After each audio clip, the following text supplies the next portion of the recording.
Something extremely alarming happened yesterday.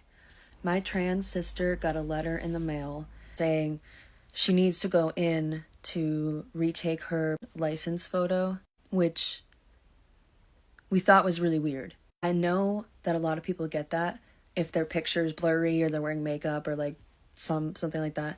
But her picture was perfectly clear.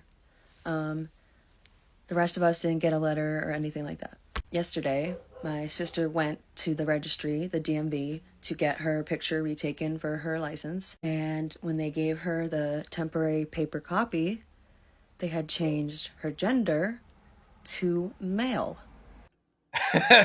Isn't that nice now? What's going on, Red Channels here? Back at you with another compilation video. Please give this video a like, share it, subscribe if you haven't already. If you want to support me monetarily, please consider going down into the description section of this video and subbing to me on Patreon. But otherwise, let's go ahead and enjoy these liberal tears. So here we are, another day, another stock market issue. What is this trade war with China? Seriously. You know, it really is. I hope you get the day you voted for. Because in all reality, this is our life now.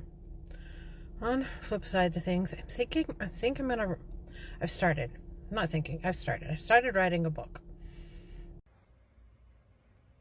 Praising Trump for the stock market recovery after a crash that he created is like thanking an abuser for saving your life after they choked you unconscious.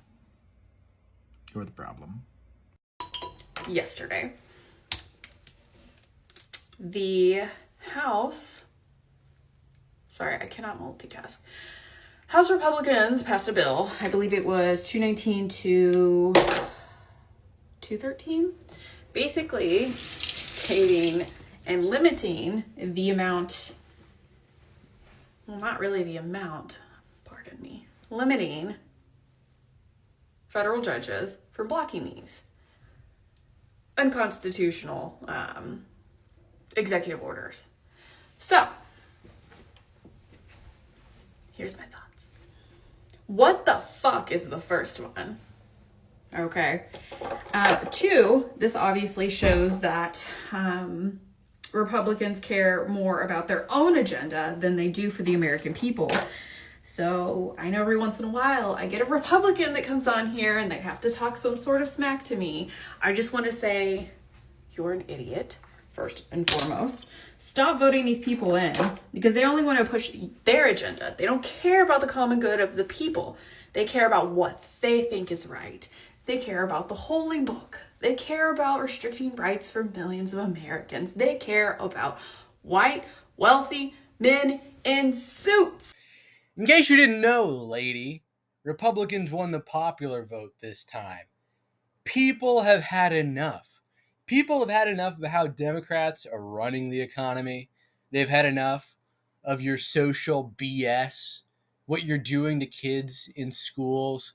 And no, the people who voted for Donald Trump do not simply care about white men only. This is ludicrous. This woman is in an information silo. She's consuming Salon.com and CNN and whatever other lefty media outlet. She has no idea how the rest of the country thinks, and she is a complete tool. These corrupt, liberal, activist judges who are attempting to stop what we, the people, voted Donald Trump into office to do should be impeached. Should be impeached. Ooh, breaking news. No! No more! I haven't even done the dishes yet. Fuck! My kid's school is cutting funding for special education next year. I didn't fucking vote for this. I did not vote for the fucking asshole in office. I got an email from my kid's teacher last night that they're leaving the school. Mind you, I'm close with this teacher, so they texted me personally. Said the school's gonna look a lot different next year and they're very sorry. I'm fucking sick. I'm beyond fucking sick. The main reason majority of you fucking assholes voted this fucking asshole into office is because a woman of color was running. Because America is too racist and misogynist and sexist. So now our children have to suffer. Your children will have to suffer too. But you're the ones who actually voted for this shit. I'm sick to my stomach for what my kid's future holds. Yeah, never mind how terrible Kamala was as a candidate or how awful Democrats are generally. Everyone who didn't vote for them is just a bad person. Sure. Go ahead and think that. Good morning, guys. It is April 10th, I think. And I have it on my calendar today as a reminder to pay my taxes. And I have to pay $7,000 per quarter for taxes. And you're probably saying, wow, that's a lot. Like, you must make a ton of money. No, I don't. I'm a recruiter and I work in education, but I did get screwed in a divorce situation, so that's a song for another day. But I'm crying because I'm like, why am I even paying this? Taxation without representation, 1,000,000%. Our schools are about to suck. Our roads suck. We're probably not going to have Social Security, and our healthcare sucks. So, like, why? I'm done. So hey, MAGA, this is me reaching across the aisle again. So I'm a liberal, never voted for a Republican, probably will never vote for a Republican, definitely not if they are the way they are, no. Anyway, it's really weird that you guys never see anything wrong with what Trump does, because there are presidents that I did not like, but they did some good things. So Reagan definitely had his issues.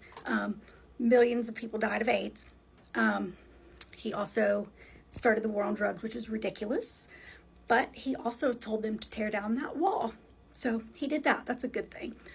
Nixon did a lot of bad things, but he also made dialysis free and widely available. So that's another good thing. Bush, we know about Bush. We kind of like him now, maybe, compared to this, but he saved millions of lives over in Africa for AIDS. So there are also presidents I love that did bad things, like Obama wore that tent suit one time. Yeah, that was her reaching across the aisle. You guys feel like you're connecting with the left yet? Why doesn't she name one good thing she thinks Trump has done? If she's really trying to reach across the aisle and understand the other side. And also, I just want to point out real quick, you heard that. She said, now we kinda like Bush. Let that hang in the air. You know, Liz Cheney was campaigning with Kamala Harris.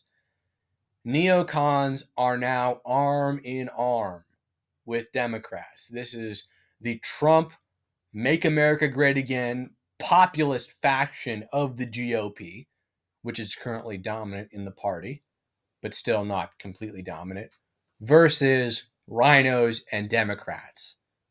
That is the political situation we are on at the national level. Democrats now are this sick, twisted blend of radical progressive social values and aggressive interventionist, indefinite foreign wars, neoconservative foreign policy. Keep that in mind. Hey, so it's 6:46 on Wednesday night, and I'm in my pajamas already, if that gives you any indication about how things are going.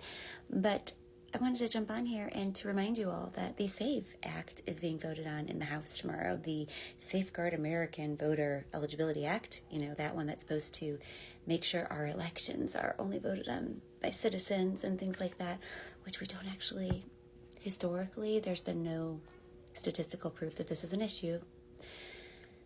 But hey, America, and we want to make sure that we keep rolling back the rights for everybody who is not a Christian, white, straight man, right? Tomorrow, the House is voting on this, and yes, this will impact you women, even if you voted for the Republican administration, because what it says is your current name has to match the name on your birth certificate, or you're going to have some trouble voting. They're trying to take away a woman's right to vote. It wasn't that long ago that women didn't have the right to have a credit card, buy a house, have a bank account. A lot of Republicans have openly, during the campaign season talked about wanting to take back a woman's right to vote. And this is how it starts. About 8 in 10 women who are married changed their name to their spouses. Now, if you have a current passport, that's supposed to be like your loophole of getting around this, but not everybody has a passport, and they cost money, and it's timely. So what do? We make noise, and we call our representatives and tell everyone to vote no on the SAVE Act, and we just keep fighting. We cannot give up, because like I said, even if you voted for what's sitting in the White House right now, it's going to affect you. We told you this was going to happen. No. The stock market crashed. Time for me to act like a Republican and not give a shit because it doesn't impact me directly right now at this moment in time. What do you guys have? The suffering of billions on your conscience? Ooh. Just kidding. I know it wouldn't even cross your mind to be concerned about another person suffering. It wouldn't even like occur to you guys. And of course it like rebounded the next day. What a silly, silly, silly woman who should not be taken seriously by anyone ever. So interesting to see all these leftists suddenly go, "Oh no, but the stock market. I thought you were against global finance. I thought you were against Wall Street." Apparently not. Apparently you're just nothing but tools and agents of rootless capital. I feel like not enough people realize that we used to tax rich people. Like, we used to tax rich people more than poor people because obviously that makes sense.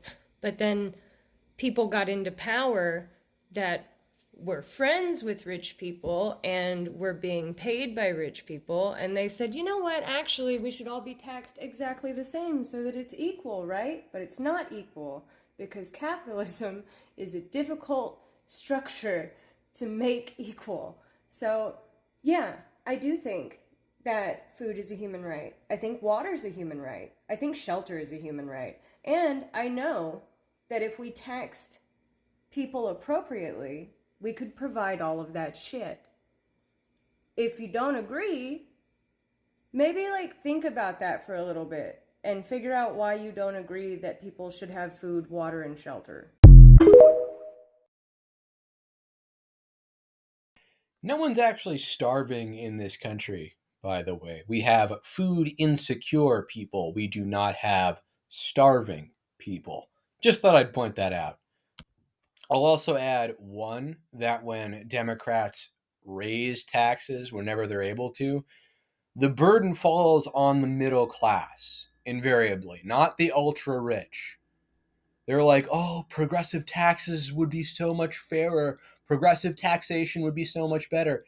That tax burden never ends up falling on billionaires. It always ends up falling on middle class people. That's how it shakes out. Because again, two, as this woman described, politicians are bought and paid for. She made the greatest argument as to why democracy doesn't really work. You have people who are wealthier and more powerful funding politicians who get them to act on their behalf and not that of the common people. This is why liberal democracy is, in a sense, self-refuting. Protesting is great. I was there Saturday. I plan to be at the one next Saturday on the 19th. That's wonderful. But they are not going to care until we're doing that on a work day, until we stop going to work. Okay, we got to strike. I've seen a lot of videos going around today about it. If you haven't already signed up, and I know you haven't because there's only 320,000 people that have signed up, but generalstrikeus.com, generalstrikeus.com. The link is in my bio. Sign up. We need 11 million people. Once 11 million people pledge to do it, and all agree that they will do it, we can do it. So, that's the only thing that's going to get to them. That's all they will listen to. Let's do it. Oh man, get ready for the strike. Get ready for the general strike. They're going to pull it off. Real worker solidarity moment on our hands. You guys shaking in your boots. Anyway, that's it for this video. I hope you enjoyed it. Please give it a like, share it, because that is the #1 way you can help support this channel, get more eyes viewing this video. Subscribe if you haven't already. If you want to support me monetarily, then please go down into the description section and sub to me on Patreon, and Red Channels will catch you in the next one. And of course, shout out to my patrons, Tara, General Jack Ripper, and William.